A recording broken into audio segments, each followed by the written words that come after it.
Assalamualaikum warahmatullahi wabarakatuh. Halo Sobat Misteri Sunyi Mencekam. Apa kabar Anda hari ini? Mudah-mudahan selalu sehat walafiat, tak kurang suatu apa. Kembali berjumpa dengan kami, channel yang setiap hari selalu menyuguhkan cerita-cerita misteri menarik.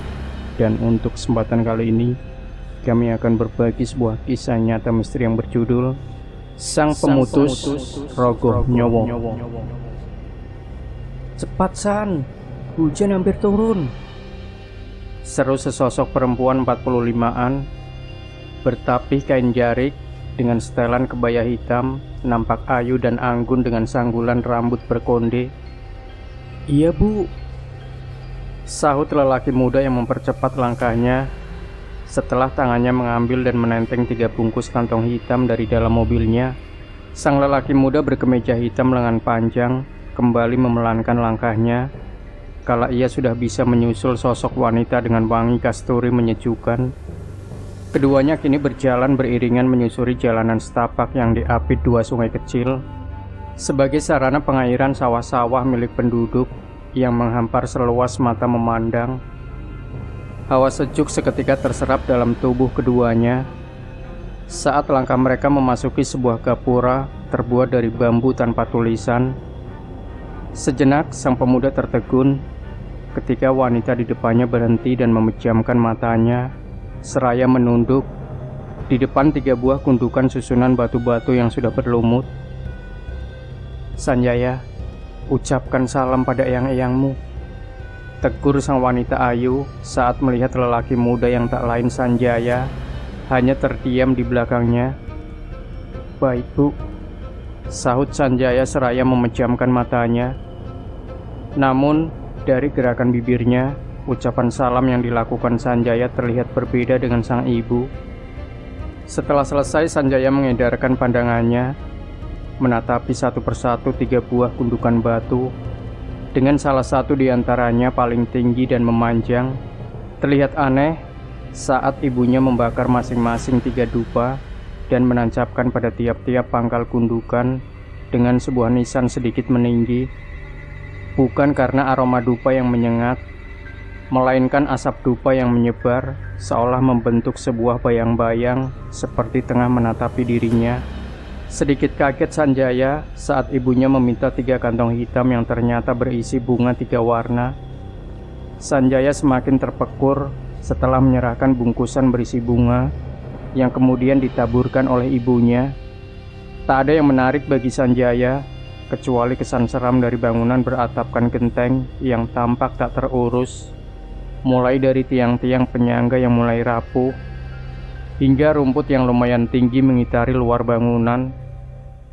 Sejenak Sanjaya terdiam, batinnya tiba-tiba saja tercekat manakala wangi dupa yang tercium semenjak dibakar ibunya mendadak bercampur bau aneh. Sanjaya kemudian mengedarkan pandangannya mengelilingi sekitaran tempat makam leluhurnya, namun hanya hembusan angin dingin dan sosok ibunya yang tengah duduk bersimpuh menghadap 3 makam yang ia lihat. Sanjaya semakin merasa hawa sekitar tempat itu terasa begitu lembab dan dingin saat gelombang angin riuh masuk dengan membawa bau aneh, mengalahkan bau wangi kembang dan dupa yang awal menyebar.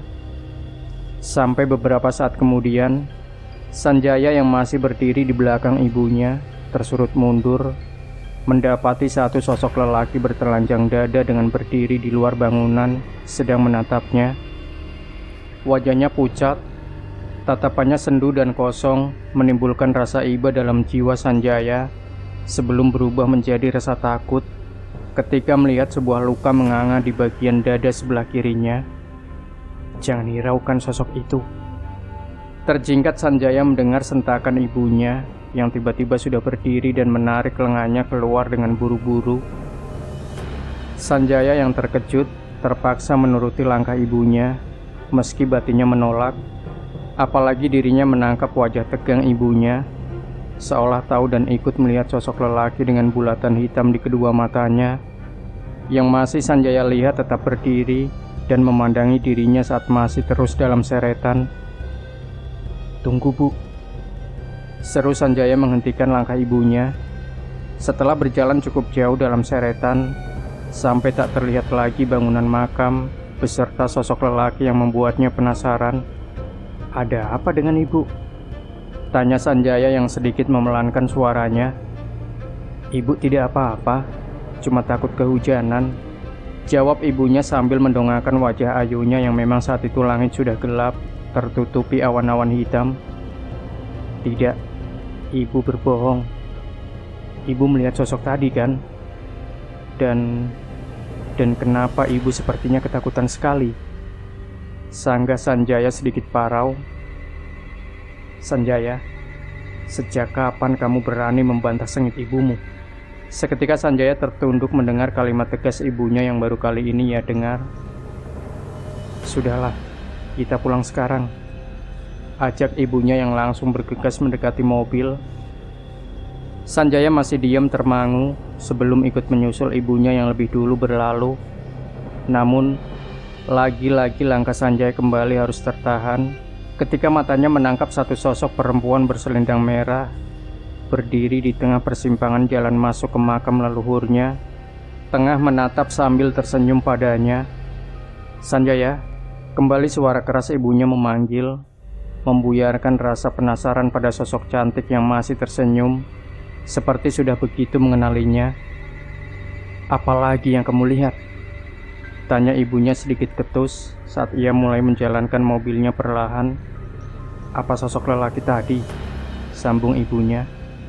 "Bukan, Bu. Tapi..." jawab Sanjaya terputus.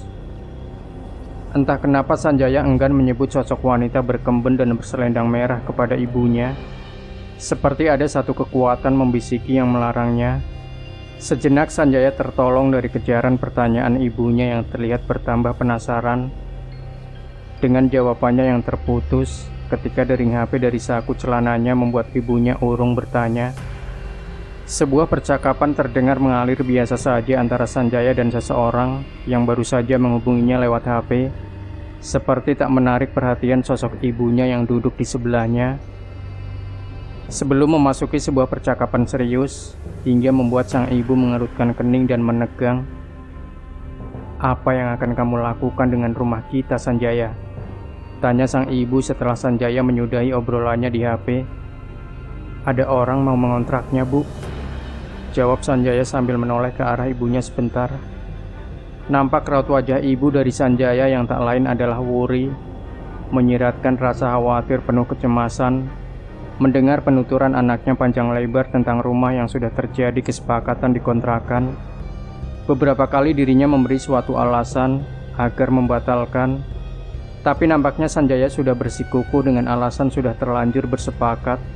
Puri yang baru saja dilanda gelisah dengan kemunculan sesosok lelaki sama persis dengan satu sosok yang puluhan tahun sudah binasa dan lenyap, kini harus kembali dihadapkan dengan kecemasan tentang rumah peninggalan orang tuanya yang ia tahu masih dinaungi satu kekuatan hitam balak projo dari tertanamnya lemah ireng Jala Suto. Apalagi saat terakhir Laswati, ibunya dan Mayang, salah satu eyangnya, sempat celaka ketika nekat ingin menghancurkan kekuatan hitam itu oleh salah satu makhluk yang bercokol dan sudah menjadikan jenggolo di rumah itu. Jerangkong. Gemericik tetesan air dari atap genteng yang tersiram hujan tak begitu lebat, sedikit menambah keresahan seraut wajah bersih dan tampan milik Sanjaya. Dirinya yang baru saja tiba di rumah beberapa puluh menit lalu masih dibayang-bayangi dua sosok yang ia lihat di makam leluhurnya. Bukan hanya itu, reaksi ibunya yang sedemikian takut akan salah satu sosok meninggalkan kelebatan pertanyaan yang sulit ia jawab sendiri. Sebab sosok ibunya yang ia tahu biasa dengan hal-hal tak kasat mata, belum pernah sekalipun merasa takut meski melihat semengerikan dan paling menyeramkan sekalipun. Sanjaya merasakan ada satu sekat yang membatasi dirinya untuk mengetahui semua jati dirinya. Sekat yang memang ibunya jaga agar dirinya tidak tahu, atau lebih tepatnya tak boleh tahu. Tarikan napas berat yang dihempaskan begitu saja, seolah mewakili beban pikiran yang dipikulnya. Berkali-kali matanya mengerjap, menatapi gelap malam berhawa dingin dari jendela yang sengaja ia buka, membiarkan hembusan angin masuk, menerpa wajah dan mengibas rambut lurusnya. Sampai satu derap langkah kaki yang berhenti tepat di belakangnya membuatnya tersadar dari lamunan. "Ibu," sapanya lembut ketika membalikkan tubuh dan mendapati sosok anggun ibunya sudah berdiri dengan tersenyum. Sanjaya sebentar terdiam. Wajahnya menyiratkan satu keheranan melihat sosok ibunya yang tak pernah melakukan satu hal dan kini tengah ia lihat nyata, yaitu tersenyum.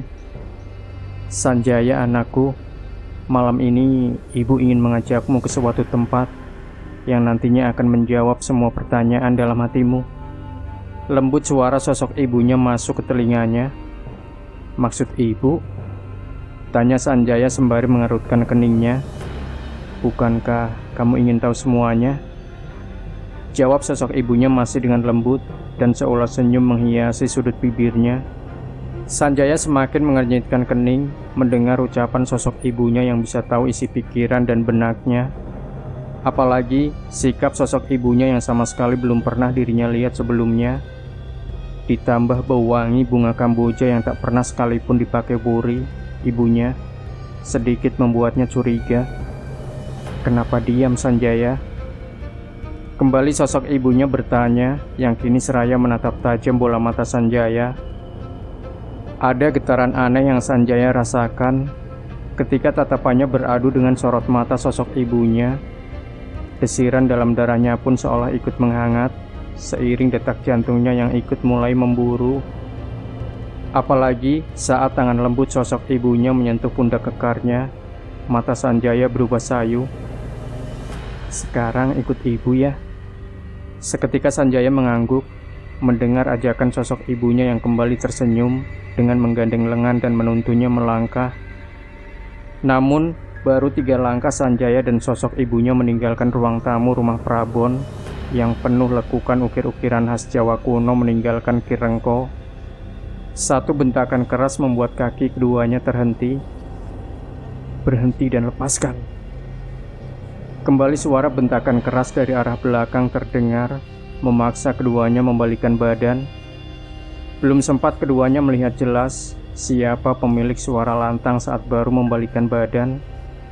Tiba-tiba sapuan angin panas menghantam tubuh mereka. Kemudian disusul jeritan melengking dari sosok yang menggandeng Sanjaya. Setelah terpisah dan terpental ke belakang, menghantam dinding papan. Sedang Sanjaya yang ikut terjengkang dan terduduk di sebelah pintu utama terbelalak kaget saat matanya melihat jelas sosok yang berdiri tegak memegang sebuah keris berkepala naga dan bermata hijau adalah Wuri ibunya. "Ibu," gumamnya lirih. Sejenak perasaan bingung menggurat pada wajah Sanjaya, namun sesaat kemudian terjawab kala satu sosok yang sempat menggandengnya berdiri dan menyeringai. Ini bukan lagi sosok ayu nan anggun menyerupai ibunya yang terlihat di matanya, melainkan sesosok perempuan berambut acak-acakan, bergaun putih panjang dengan 2 bola mata putih rata. Sanjaya yang terkejut melihat sosok itu spontan melompat ke arah ibunya. Wajahnya semakin memucat mendengar tawa ngikik dari sosok berbau amis yang sedikit mulai mendekat. Berbeda dengan ibunya, meski wajahnya tegang, tapi tak terlihat sedikit pun rasa takut. Bahkan, bibirnya masih sempat menyunggingkan senyum sinis pada sosok yang dulu pernah dilihatnya. Lawaian Lenggan.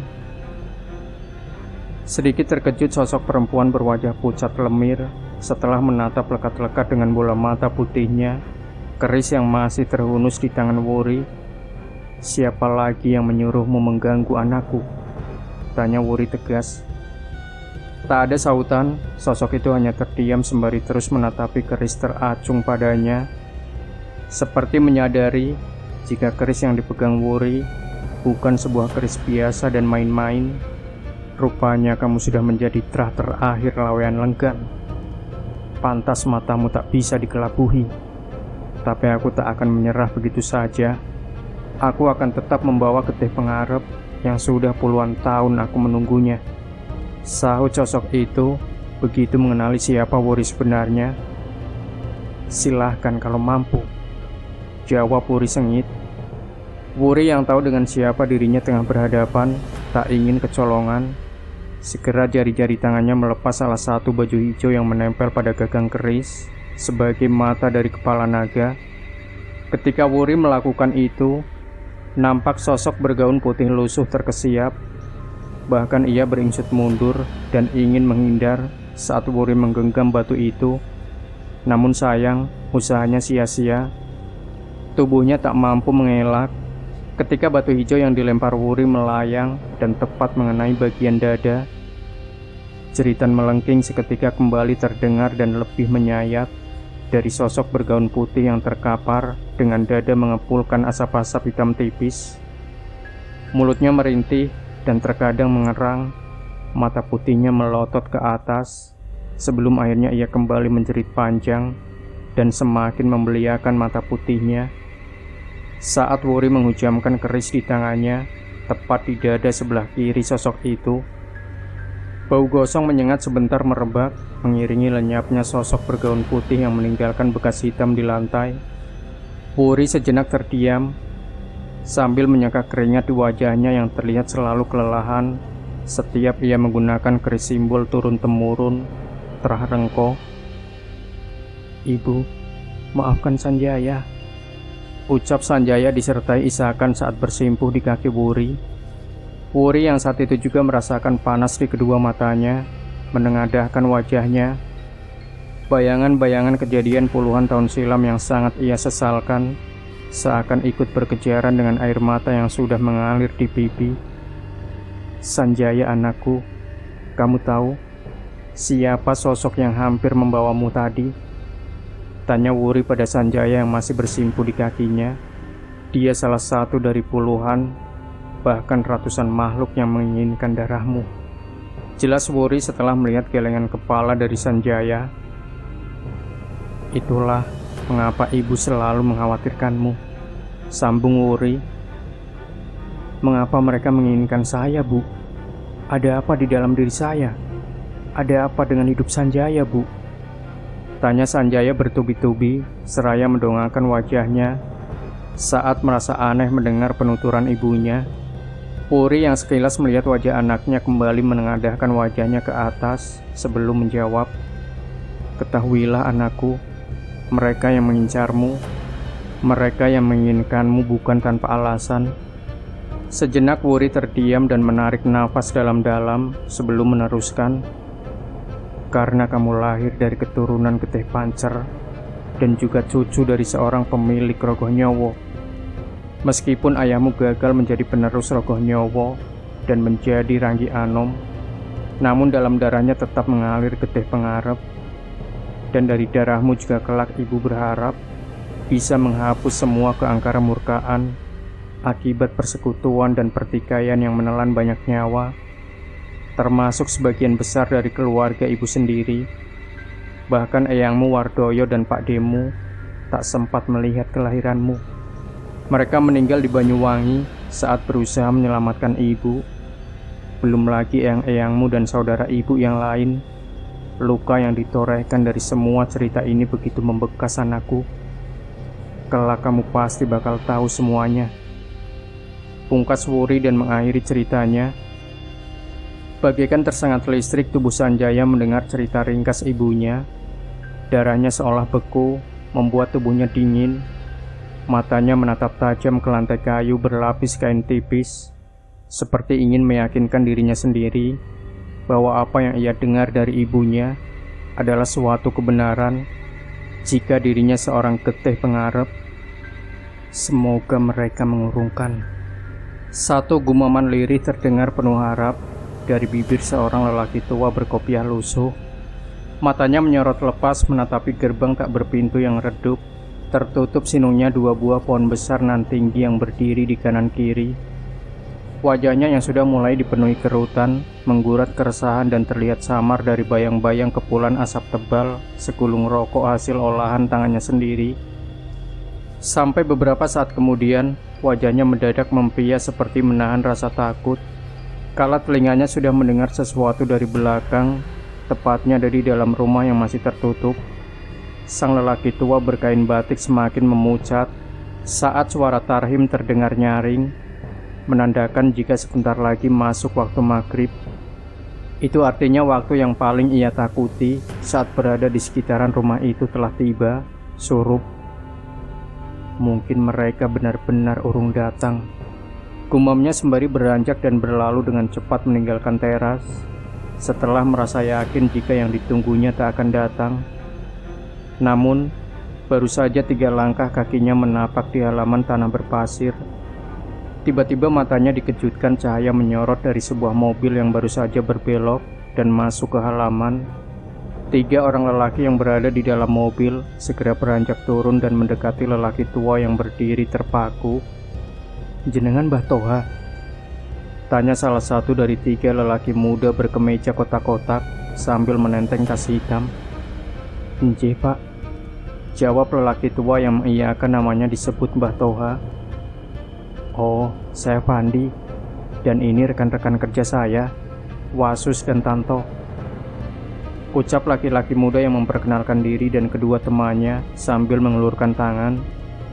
Mbah Toha langsung menyambut uluran tangan ketiga lelaki muda yang sebenarnya ia sudah tahu akan kedatangan dan tujuannya. Nampak seolah senyum yang dipaksa keluar dari bibir tua Mbah Toha saat berbasa-basi sejenak sebelum mengantarkan ketiga lelaki itu memasuki rumah yang sama sekali belum pernah dimasukinya. Sebelum mengantarkan ketiga lelaki itu memasuki rumah yang sama sekali belum pernah dimasukinya saat malam, meski sudah hampir 10 tahun ia menjaga dan merawatnya. Wow, rumah lawas yang nyaman sepertinya. Satu kekaguman terlontar dari lelaki muda yang memperkenalkan diri Wasis. Ketika lampu-lampu menyala terang, memperjelas isi rumah yang masih banyak menampilkan ciri khas Jawa.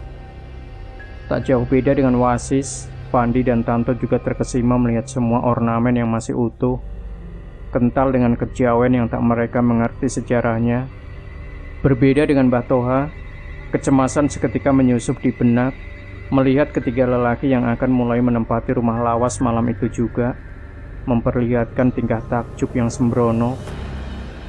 "Apa Mbah Toha yang membersihkan semuanya?" tanya Fandi sedikit mengagetkan Mbah Toha. Iya Pak," tergugup Mbah Toha. Tapi bukan karena pertanyaan Fandi tampaknya Mbah Toha tergugup, melainkan satu tiupan lembut yang menyapu lehernya. "Mbah Toha kenapa?" tanya Tanto seperti menyadari kecemasan Mbah Toha. "Tidak apa-apa Pak, saya hanya ada tanggungan di rumah. Jadi kalau sudah tidak ada yang diperlukan lagi, saya mohon pamit," jawab Mbah Toha pamit setelah memberi alasan. Meski agak sedikit ragu, ketiganya mempersilahkan Mbah Toha pulang. Tanto yang menangkap hal aneh dari sikap Mbah Toha sejenak tertegun. Ia merasa jika Mbah Toha menyembunyikan sesuatu dari kecemasan yang terlihat olehnya di raut wajah tua Mbah Toha. "Kita tidurnya kamar sendiri-sendiri apa gimana nih?" tanya Wasis yang masih antusias dengan segala kenyamanan dalam rumah itu setelah kepergian Mbah Toha. "Terserah kalian saja," jawab Fandi sambil merogoh saku celananya. "Saya mau ngabarin Mas Sanjaya dulu kalau kita sudah menempati rumahnya mulai malam ini," sambung Fandi berlalu ke depan. Sepeninggalan Fandi, Wasis melangkah mendekat ke salah satu kamar yang paling depan. Sedang Tanto tampak masih berdiri tertegun dengan pandangan mengarah ke belakang. Entah apa yang mendorongnya, saat perlahan kakinya melangkah menuju ruangan belakang, melewati lorong tanpa sekat yang menghubungkan ruang keluarga dan dapur, serta 3 kamar. Tak ada apapun yang ia lihat, kecuali barang-barang yang sudah dibersihkan Mbah Toha dan perabotan baru pesanan mereka. Namun, saat akan berbalik, dari salah satu kamar yang terletak paling belakang serta berukuran paling kecil dibanding lainnya, tiba-tiba Tanto berhenti dan terdiam sejenak. Wajahnya menciut dengan kening berkerut ketika sayup-sayup telinganya mendengar suara wanita tengah melantunkan sebuah tembang dari dalam kamar itu. Merasa kurang yakin dengan pendengarannya, Tanto melangkah pelan mendekati pintu kamar. Hening yang dirasa Tanto ketika ia menempelkan telinga kanannya pada daun pintu, membuatnya sedikit lega dan merasa jika hanya perasaannya saja yang berhalu. Tapi baru saja selangkah Tanto menjauh dari pintu, lagi-lagi suara lirih wanita layaknya sinden kembali terdengar oleh telinga Tanto. Bahkan tak hanya itu, tubuh Tanto seketika merinding ketika suara tembang dengan syair menyayat dibarengi bau harum kembang melati yang lembut tercium hidungnya. Tanto yang mulai tersusupi rasa takut dengan jantung berdebar cepat-cepat meninggalkan tempat itu. Kelegaan sejenak tersirat di wajah Tanto setelah sampai di ruang tamu dan melihat Pandi tengah duduk di sofa. Meski jantungnya masih berdegup kencang, tapi setidaknya kini timbul sedikit keberaniannya dengan adanya Pandi. Namun, perasaan itu bertahan sejenak, berawal dari kecurigaan Tanto saat suara sapaannya tak dijawab sama sekali oleh Pandi, menimbulkan segudang tanda tanya. Apalagi ketika Pandi bangkit, sekilas mata Tanto melihat wajah Pandi yang pucat pasi, ditambah bau wangi kamboja semerbak keluar dari tubuh Pandi yang berlalu, seketika membuat merinding Tanto. Aneh, gumam Tanto lirih. Tanto yang kini terduduk sendiri di sofa tamu, tertegun memikirkan sikap Pandi yang berlalu ke belakang dengan diam membisu. Ingin rasanya ia menceritakan terlebih dahulu kejadian yang dirinya alami di belakang, tepatnya di kamar paling ujung, di mana ia mendengar kidung tembang menyayat dari suara seorang perempuan dari dalam kamar itu. Tapi sayang, Pandi sudah keburu berlalu dengan kebisuannya. Hampir setengah jam Tanto menanti kembalinya Pandi, namun yang ditunggunya tak juga muncul. Rasa heran dan gelisah mulai menggelayut dalam benak Tanto saat semilir angin malam masuk melalui celah-celah atas jendela berhawa lembab. Heran dengan apa yang tengah dilakukan Pandi, sampai begitu lama ia tak kembali. Gelisah dengan sapuan angin yang dirasanya berbeda dan tak seperti biasanya. Kegelisahan Tanto seketika berubah bingung mencekam dalam benak. Ketika pintu yang disangkanya telah terkunci, tiba-tiba terbuka dan muncul sosok yang tengah ditunggunya Pandi dari depan. Tanto terhenyak dan bangkit. Saat sosok Pandi yang baru masuk mendekatinya, perasaannya mulai tak nyaman dengan segala yang baru saja ia alami. Matanya menatap lurus wajah Pandi yang terlihat bingung akan sikapnya. "Kamu dari mana?" Sedikit bergetar suara Tanto saat bertanya. "Oh, aku dari tadi di luar sedang menelpon. Terus aku dengar kamu memanggilku untuk masuk karena pintu mau kamu kunci," jawab Pandi heran melihat sikap Tanto. Aku memanggilmu masuk. Bukannya kamu tadi sudah di dalam?" jawab Tanto dengan wajah penuh ekspresi. Perdebatan kecil seketika terjadi antara Tanto dan Pandi yang sama-sama bersikukuh dengan keyakinan mereka masing-masing. Bahkan Pandi terlihat acuh saat Tarno mengungkap kejadian ganjil yang dialaminya. Sampai akhirnya Pandi yang merasa jengkel serta terlihat acuh memilih untuk menyudahi dan berlalu. "Sudahlah, kita istirahat. Capek aku," ujar Pandi berlalu meninggalkan Tanto yang mematung. "Kamu mau tidur di mana?" tanya Pandi sebelum ia memilih salah satu kamar. "Terserah kamu mau tidur di mana," jawab Tanto datar, membuat Pandi menggelengkan kepala sambil melangkah masuk di kamar kedua dari depan.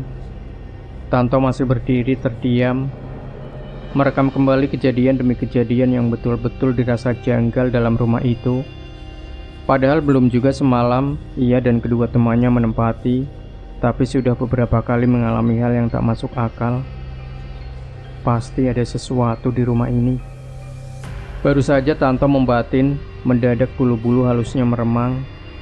Tengkuknya menebal saat menyadari dirinya sendiri di ruang tamu seperti tengah diawasi puluhan pasang mata. Tak mau berlama-lama dalam ketakutan, Tanto segera memutuskan untuk masuk ke kamar bersama Wasis. Kamar pertama dari depan yang pernah ditempati sesosok wanita cantik, Wuri Handayani. Berbeda dengan Pandi yang memilih tidur sendiri di kamar kedua. Meski terlihat bersih dan rapi, namun ada rasa tak nyaman menyusup benaknya ketika ia merebahkan tubuhnya di ranjang empuk bertilam kain putih nan halus. Bukan hanya hawa lembab yang membuatnya tak nyaman, tapi juga isi dalam kamar. Pandi merasa jika kamar yang ia tempati sedikit menyeramkan, mulai dari pencahayaan yang remang, bentuk ranjang dan segala ornamen kesemuanya dari kayu berukir Jawa kuno, membuatnya seperti tengah berada di alam jauh. Malam sudah merambat jauh, kesunyian sudah melelapkan sebagian hamba-hamba di bumi.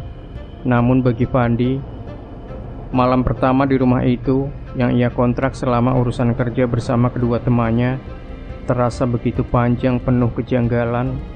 Ia yang awal menampik anggapan Tanto sedikit demi sedikit mulai membenarkan dan merasakannya sendiri. Berawal dari telinganya mendengar suara pintu depan terbuka dan tertutup berulang-ulang, seolah tengah untuk mainan. Beberapa saat ia diamkan suara itu, sampai akhirnya Pandi yang sudah merasa terganggu beranjak dari pembaringan untuk memastikan. Tak ada yang aneh dilihat Pandi.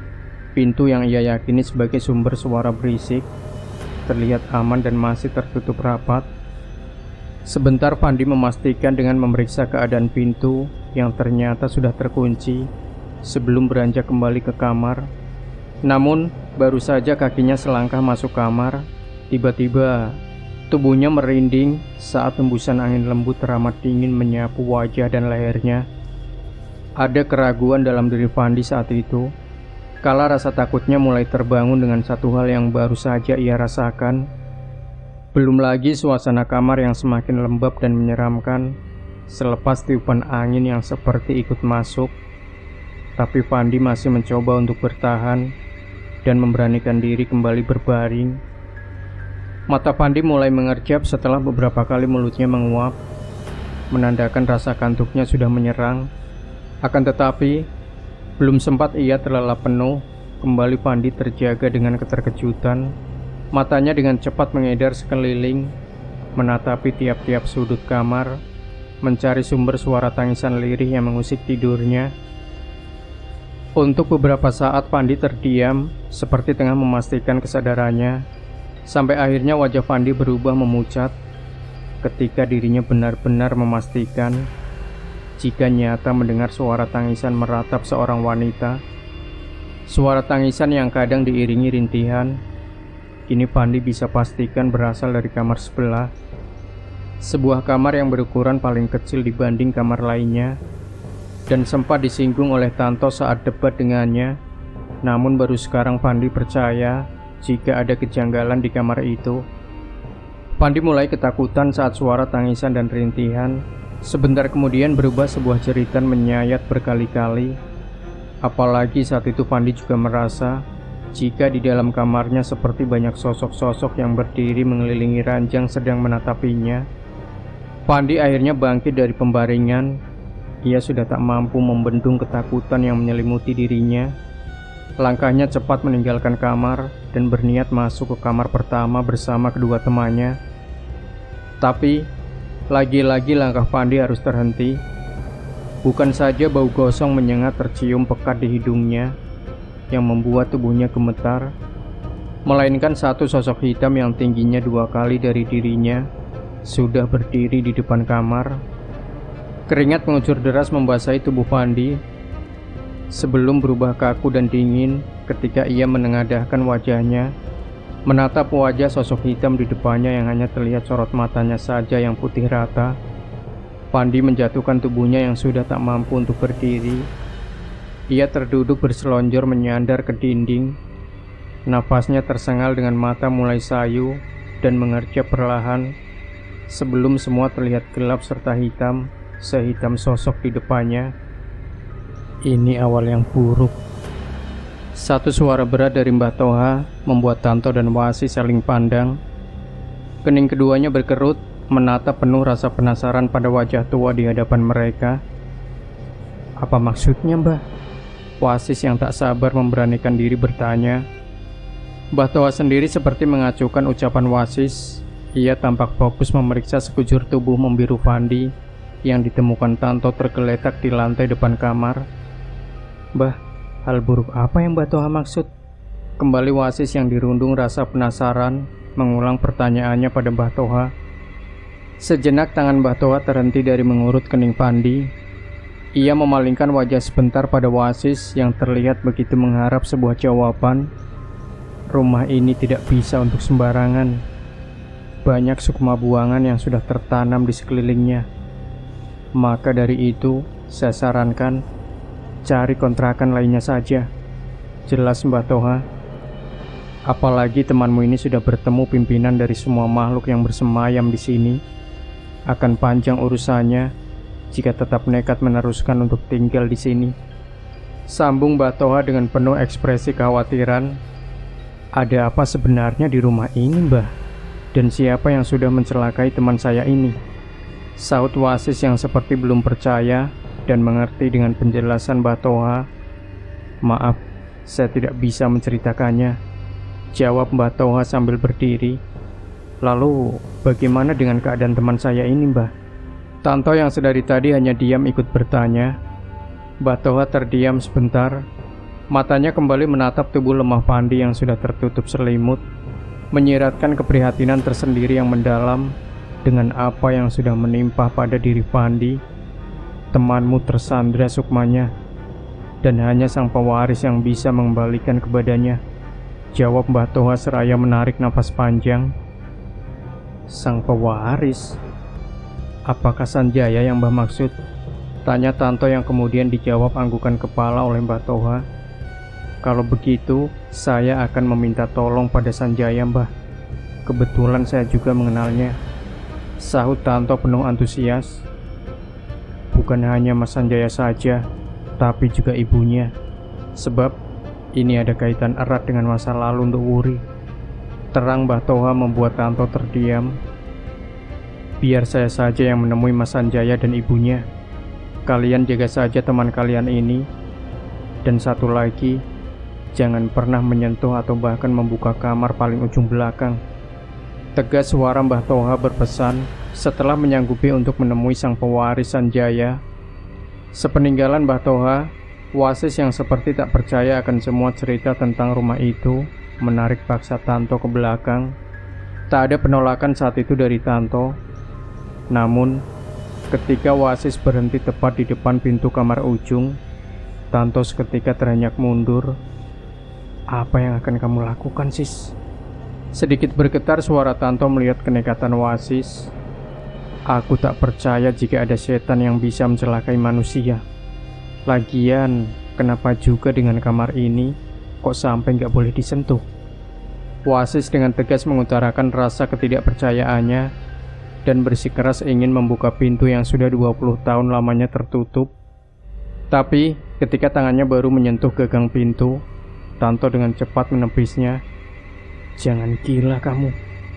Apa bukti Pandi yang sudah seperti itu belum cukup untuk membuka pikiranmu?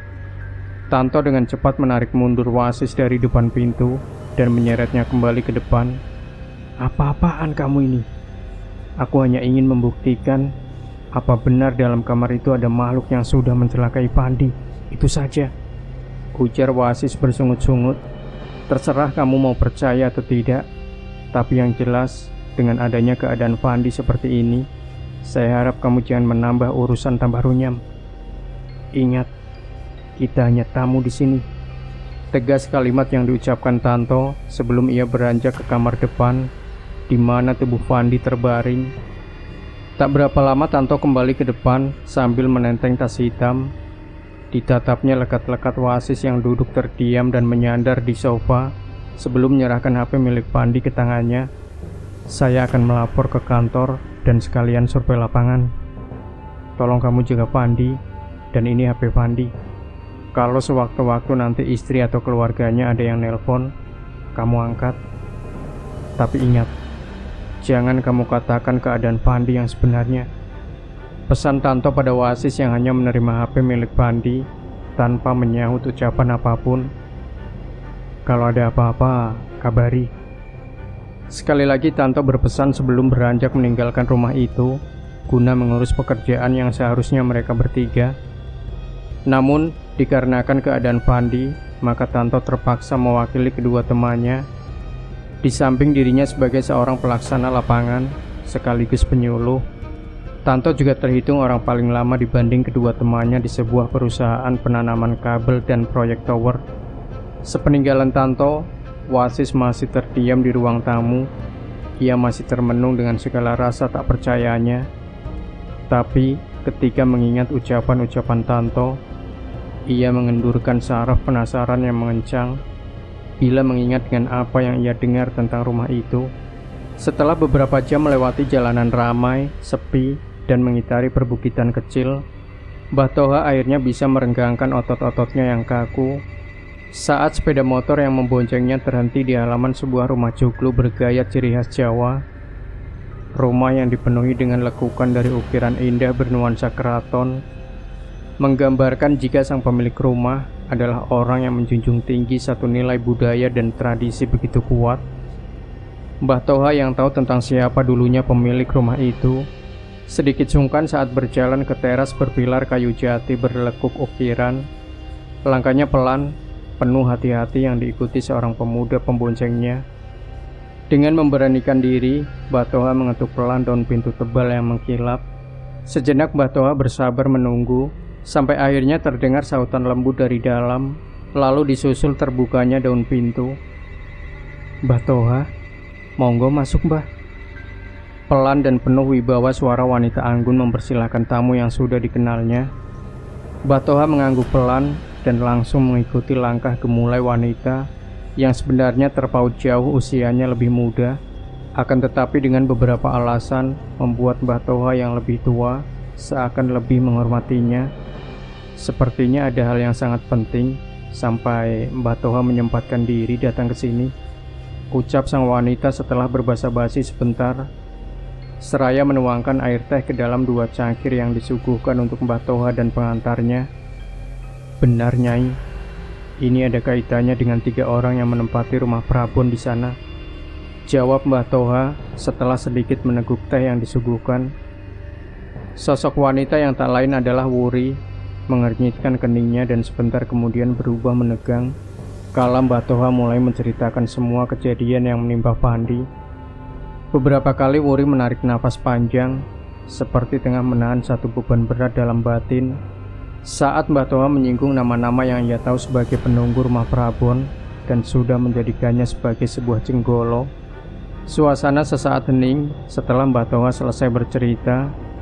Ia menunduk menunggu Wuri yang terdiam seperti tengah mencerna semua cerita dari Mbah Toha, yang mau tidak mau memaksa ia mengulas balik peristiwa demi peristiwa di rumah itu, sampai membuat matanya panas dan menggulirkan 2 air bening tanpa terasa.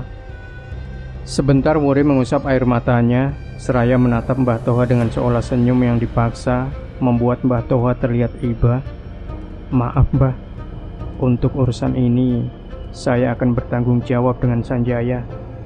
Tapi karena Sanjaya masih pergi, jadi saya menunggu Sanjaya dulu, Mbah," ucap Wuri sedikit parau. Mbah Toha terlihat mengangguk pelan, mengerti dan menyadari dengan apa dan semua yang tengah dirasakan sosok Ayu, terakhir Rengko Sasmito, yang juga pemegang pusaka simbol Laweyan Lenggan dari penguasa pesisir selatan. Hari beranjak sore, Wasis yang sudah dihinggapi rasa bosan terlihat mondar-mandir. Sesekali matanya menahan gerbang tak berpintu, berharap Tanto segera datang. Namun dari langit dengan semburat kemerah-merahan sampai berangsur tertutup awan hitam, orang yang ditunggunya tak juga muncul. Bahkan sudah tak terhitung ia mencoba menghubungi lewat HP, tapi sayang juga tak bisa tersambung dengan Tanto. Bosan, penat dan jengkel membaur di benak Wasis. Ia kemudian memutuskan menutup pintu dan berniat untuk mandi. Akan tetapi ketika kakinya berada tepat di depan pintu kamar ujung, lagi-lagi rasa penasaran menghinggapinya. Terdiam Wasis menatap pintu yang tinggal berjarak 2 langkah dari tempatnya berdiri, seperti sedang menimbang-nimbang antara keraguan dan rasa penasarannya, sampai akhirnya kakinya mantap melangkah mendekati pintu yang terdapat ukiran bunga di tengahnya.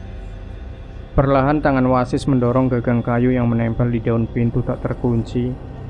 Terdengar suara derit pelan saat sedikit demi sedikit pintu terbuka. lalu berganti sunyi saat pintu sudah terbuka lebar. Wasis tertegun menatap ruang kamar yang gelap dan berawa lembab. Tak ada apapun yang bisa dilihat oleh matanya. Namun justru membuat Wasis semakin diburu rasa penasaran. Apa yang aneh dari kamar ini? Sampai-sampai tak boleh dibuka. Gumam Wasis sembari melangkah masuk ke dalam kamar. Wasis kembali mengedarkan matanya, menatapi seluruh ruang kamar yang gelap saat ia sudah berada di dalam kamar. Tapi, lagi-lagi ia tak menemukan apa-apa.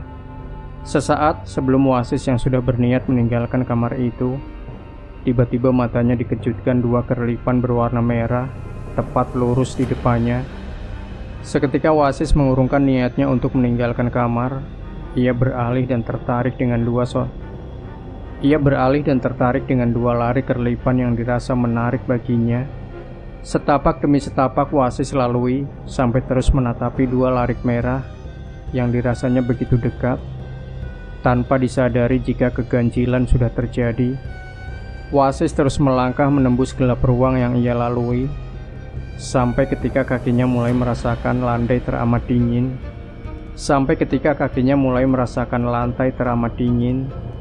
Di saat itulah baru ia merasakan keanehan.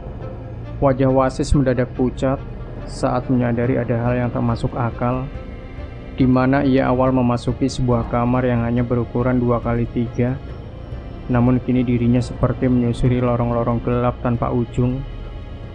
Wasis benar-benar panik, tangannya meraba-raba seperti ingin memastikan, namun hanya dinding lembab yang tersentuh jarinya membuat ketakutannya mencuat setelah yakin jika ia memang berada di suatu tempat yang tak dirinya ketahui.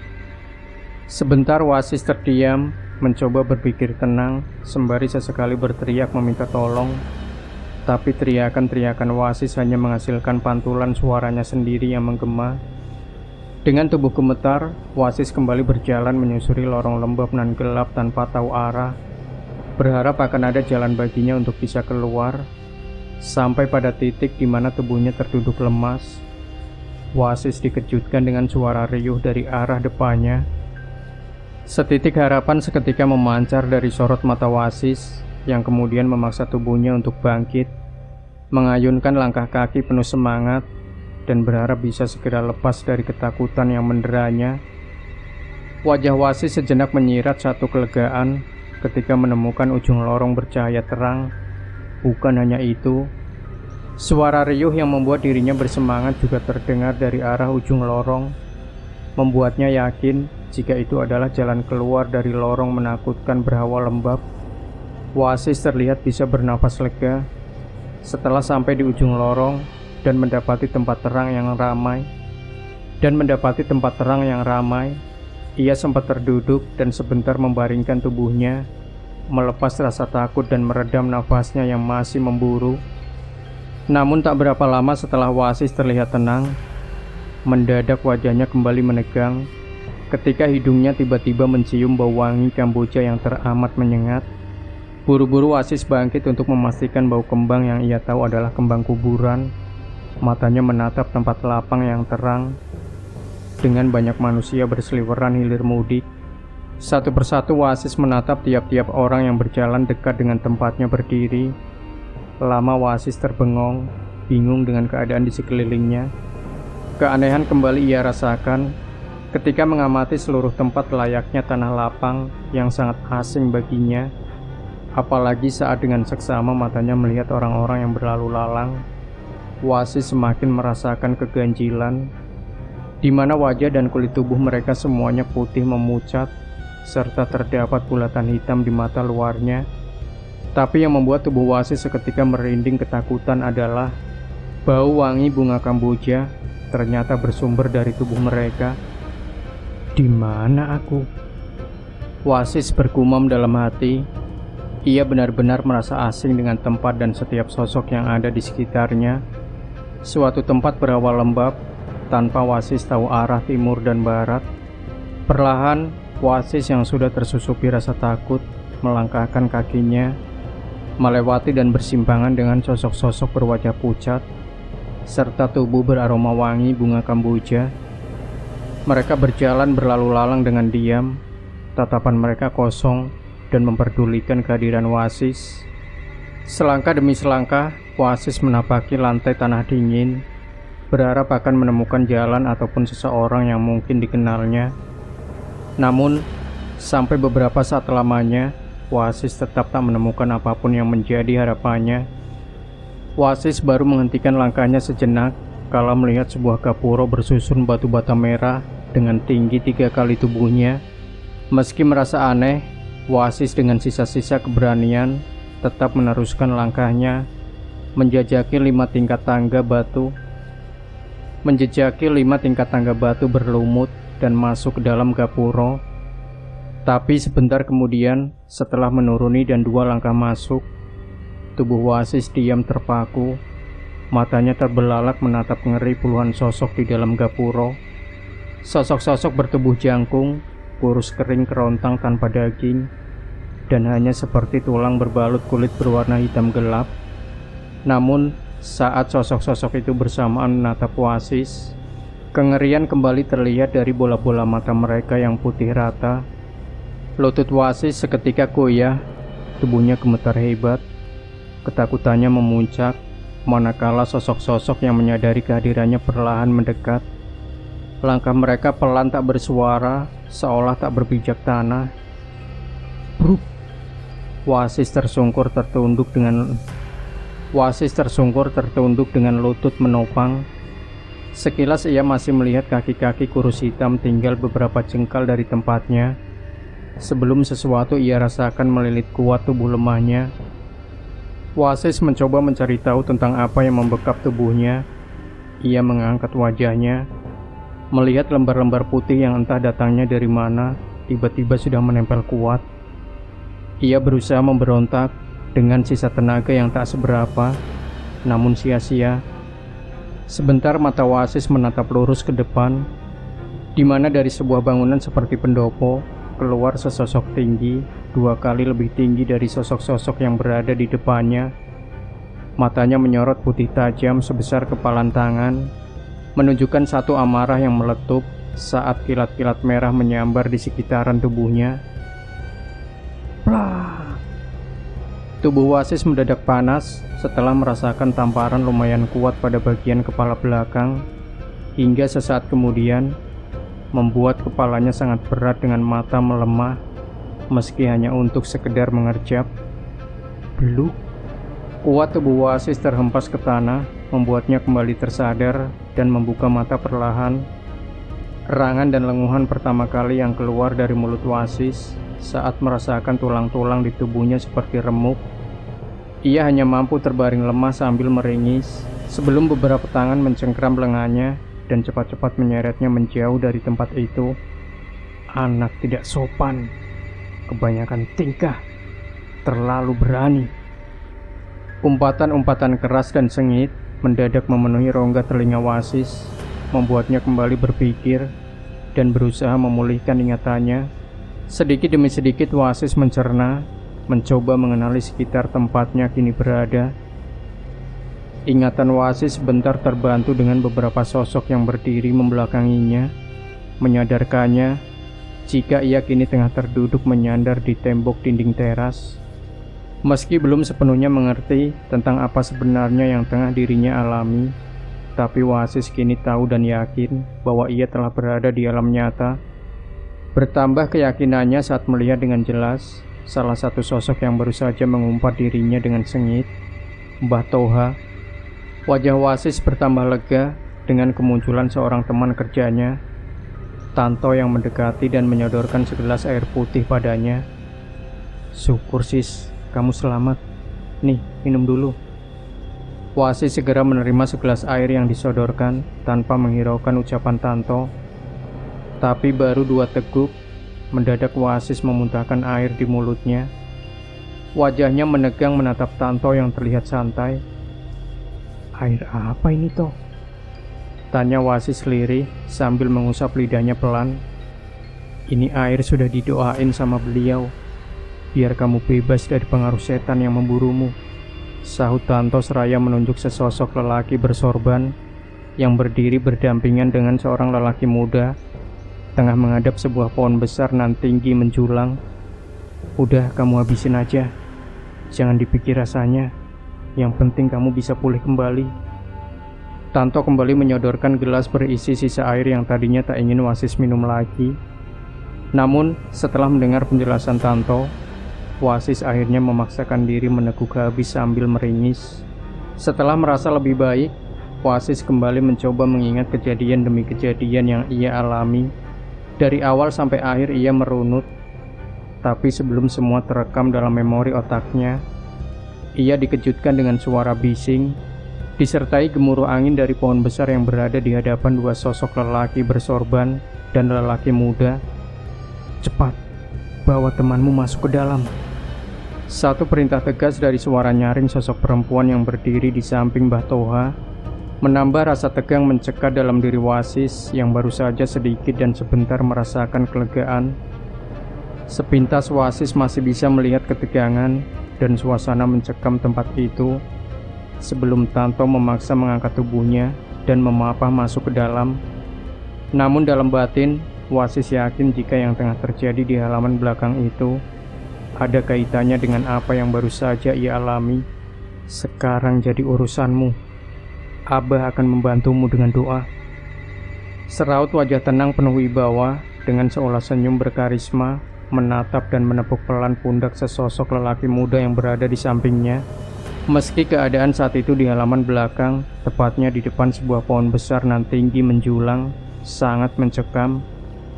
Namun, tak tersirat sedikitpun rasa takut di wajah sesosok lelaki bersorban yang perlahan mundur menjauh dari tempatnya berdiri bersama sang lelaki muda, memberi kesempatan pada sang pemuda untuk merampungkan urusannya. Sang pemuda sendiri hanya mengangguk pelan, menunduk sebentar, dan kembali tegak berdiri menghadap pada pohon di depannya. Bersamaan dengan itu, dari arah pohon angin kencang kembali bergemuruh kencang, menghempaskan daun-daun dan ranting kering berguguran ke tanah. Tak hanya itu, satu helaan nafas kemudian dari balik pohon tua yang tinggi menjulang, bau gosong menyengat tiba-tiba tercium pekat, menjadi awal kemunculan puluhan siluet hitam melayang dan berdiri mengelilingi sang pemuda. Kini nampak jelas wujud dari puluhan sosok yang sudah tegak, meski hanya terpapar cahaya redup dari lampu teras. Wujud layaknya tulang belulang tanpa daging terbungkus kulit hitam. Hanya saja mata sosok-sosok itu tampak putih rata, menyorot tajam pada sang pemuda. Ketegangan terlihat dari wajah sang pemuda, walaupun tak tersirat rasa takut, saat dirinya harus berdiri sendiri menghadapi puluhan makhluk mengerikan. Padahal di belakangnya di dalam teras, nampak tiga sosok laki-laki dan sesosok perempuan ikut menyaksikan. Dari keempat orang itu, hanya wajah sosok perempuan berkebaya hitam dan bersanggul tampak menggurat kecemasan. Sebab dirinya tahu yang tengah dihadapi sang pemuda bukanlah makhluk sembarangan. Tapi dirinya juga sadar jika yang mampu memusnahkan makhluk-makhluk tinggi hitam itu adalah sang pemuda. Dikarenakan dalam darahnya mengalir darah pancer dari dua terah besar yang menjadikannya seorang getih pengarep. Duh Gusti, lindungi dan bantu anakku. Gumamnya lirih saat melihat puluhan makhluk tinggi hitam mulai berkelebat mengerumuni sang pemuda. Sang pemuda sendiri yang tak lain Sanjaya terlihat tak bergeming. Ia masih tegak berdiri menyungging senyum sinis. Meski aura hitam pekat mengelilinginya, sejenak suara gemeretak panjang mengeluarkan percikan-percikan api, membuat hawa sekitar panas. Suasana semakin mencekam, manakala Sanjaya mengeluarkan sebilah keris bergagang kepala naga bermata batu hijau. Riuh ramai sesaat halaman belakang, di mana kilatan-kilatan hitam saling bertemu, berbenturan, menimbulkan suara gemuruh. Angin semakin berhembus kencang, menyamarkan pandangan, ketika sosok-sosok jangkung menjadi siluet-siluet membentuk gumpalan hitam berkabut bergulung-gulung mengurung Sanjaya. Tak lama setelahnya, hawa panas tiba-tiba begitu kuat menyengat, yang disusul satu dentuman keras terdengar saat gumpalan-gumpalan hitam pecah dan memudar menjadi bayang-bayang. Kelegaan sejenak terpancar dari wajah merah Sanjaya melihat puluhan sosok jangkung hitam yang mengeroyoknya sirna. namun itu tak bertahan sampai 5 tarikan nafas. Sebab sebentar kemudian mendadak kabut-kabut hitam lebih tebal dan pekat muncul bersama iringan bola-bola api memancar putih dan menghantam Sanjaya. Sanjaya terpekik, terkejut dengan kekuatan besar di balik bola-bola api itu. Hingga saat kembali benturan tak terhindari, tubuh Sanjaya terpental jauh ke belakang. Wajah Sanjaya kini terlihat pucat. Matanya nanar menatap gumpalan kabut hitam yang dikelilingi bola api, berubah dalam sekejap menjadi satu sosok hitam yang tingginya 3 kali dirinya. Sosok dengan sepasang mata putih rata sebesar kepalan tangan terdengar menggeram berat, seperti sedang menahan sebuah letupan amarah. "Jahanam, tak akan kubiarkan siapapun menghancurkan Jenggoloku, termasuk kamu, hei anak manusia." Keras menggelegar suara bentakan dari sosok yang menatap nyalang pada Sanjaya. Bukan hanya Sanjaya saat itu terlihat panik, tapi juga pada ketiga sosok yang berdiri menyaksikan dari teras. Hanya satu wajah yang terlihat masih tenang, wajah dari seorang lelaki berbadan tegap yang terhitung dan memiliki gelar Ahlul Bait. Sanjaya perlahan bangkit setelah mengusap darah yang keluar dari bibirnya. Rasa sesak serta nyeri di dadanya seolah tak terasa lagi ketika mendengar amarah sosok mengerikan di depannya. Ia kembali menggenggam erat keris kecil berkepala naga yang berada di tangannya, bersiap dengan segala kemungkinan yang bakal terjadi selanjutnya. "Sanjaya, teteskan darahmu pada keris itu, cepat." Sedikit terkejut Sanjaya mendengar suara melengking di belakangnya, suara yang sangat ia kenal milik ibunya. Seketika mengingatnya akan pesan awal sebelum ia dan ibu serta sang Ahlul Bait gurunya datang untuk membebaskan rumah Prabon yang dijadikan Jenggolo oleh sosok Jerangkong yang kini ada di hadapannya. Sadar akan hal itu, Sanjaya mundur 2 langkah, lalu dengan setengah memejamkan mata, ia menggoreskan ujung keris pada tangannya. Seketika darah merah mengalir dari bekas goresan, walau tak deras, namun cukup untuk membaluri ujung keris hingga pada lekukan ketiga. Tawa keras dari sosok hitam sesaat menggema melihat kesiapan Sanjaya dengan sebilah keris kecil lawean lenggan yang sejatinya milik ibunya. Tanpa menyadari jika keris yang kini telah terolesi darah dari sang getih pengarep mengandung sebuah kekuatan luar biasa. Dengan diawali bentakan dan teriakan keras, Sanjaya berlari maju ke depan sambil menghunuskan keris. Kilat-kilat kuning keemasan seketika memenuhi dan menerangi tempat sekitar, berasal dari keris lawean lenggan yang disabetkan Sanjaya. Kini riuh desingan angin bercampur kilatan berasap kembali memenuhi halaman belakang. Entah berapa kali letupan-letupan kecil terjadi saat kilatan keemasan menghantam gumpalan hitam yang melindungi tubuh jangkung sosok Jerangkong, sampai akhirnya di satu kesempatan Sanjaya yang tepat berada di depan sosok Jerangkong menerjang kencang dengan hunusan keris ke tubuh hitam Jerangkong. Seketika itu asap hitam membubung tinggi sebelum suara layaknya ledakan dan geraman terdengar keras membahana sampai menggetarkan sekitaran halaman. Jeritan tak kalah melengking juga sebentar kemudian menyusul saat Wuri ibu Sanjaya melihat sang getih pengarep anaknya terpental jauh dan terguling-guling. Saat itu juga Wuri berlari menghampiri Sanjaya. Naluri sebagai seorang ibu seketika tergugah mendapat anaknya terkapar berlumuran darah. Tangis Wuri tak mampu terbendung saat mengusap darah yang keluar dan mengalir dari bibir dan hidung Sanjaya. La haula wala quwata illa billah. Sejenak Wuri menolehkan kepalanya mendengar suara lantunan kalimat suci dari Ahlul Bait yang memang ia percaya sebagai penuntun anaknya. Lenguhan juga sebentar terdengar dari Sanjaya yang mencoba bangkit dari pangkuan ibunya. "Apa ini sudah berakhir?" Lirih suara Sanjaya bertanya. "Sudah nak, makhluk itu sudah kembali ke asalnya." Kelegaan seketika memancar dari wajah Sanjaya mendengar jawaban sosok yang sedikit demi sedikit rela menuntunnya keluar dari garis hitam leluhurnya. Yang sedikit demi sedikit telah menuntunnya keluar dari garis hitam leluhurnya. Akan tetapi, baru saja Sanjaya yang berjalan tertatih dengan dibantu ibu dan gurunya baru memasuki teras, mereka dikejutkan satu teriakan dari dalam. Buru-buru ketiganya masuk dan memastikan yang terjadi. Sesaat ketiganya terhenyak melihat Tanto menangis pilu di samping sebujur tubuh membiru yang tengah dipangku Mbah Toha. Tubuh itu kaku meregang, matanya melotot mendongak ke atas seolah merasakan sakit luar biasa sebelum nafasnya terputus. Fandi! Tanto masih begitu histeris melihat kematian Fandi yang tak disangkanya.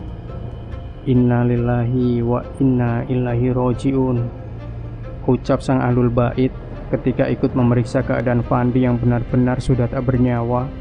Sanjaya dan Wuri terlihat saling pandang, bibir keduanya sama-sama keluh melihat satu korban lagi akibat kutukan lemah ireng Jala Suto. Meskipun kini Jenggolo sudah berhasil dihancurkan oleh Sanjaya, namun harus dibayar nyawa Fandi, sahabat Sanjaya. Wasis yang belum sepenuhnya pulih terlihat bibirnya bergetar melihat sahabatnya meninggal dengan tragis. Air matanya deras mengalir tanpa ia sadari.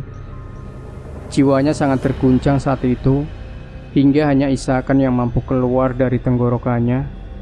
Rupanya iblis itu tak mau melepas dan ikut membawa pergi Sukman Fandi, ucap Mbah Toha yang baru saja selesai mengatupkan kedua mata Fandi. Untuk sementara kita urus jenazahnya, dan urusan rumah ini tolong kosongkan dulu selama 41 hari. Setelah itu, insya Allah saya sendiri yang akan membersihkannya dari aura hitam lainnya. Sang ahlul bait sejenak menarik nafas panjang setelah berucap, kemudian menatap tubuh Fandi yang sudah tak bernyawa, sembari melantunkan doa, membuat yang lain terdiam mengamini. Demikian Sobat Misteri Sunyi Mencekam. Jangan lupa berikan komentar Anda, like, share video ini, subscribe channel Sunyi Mencekam, dan kembali nantikan cerita-cerita misteri terbaru dari kami. Wassalamualaikum warahmatullahi wabarakatuh.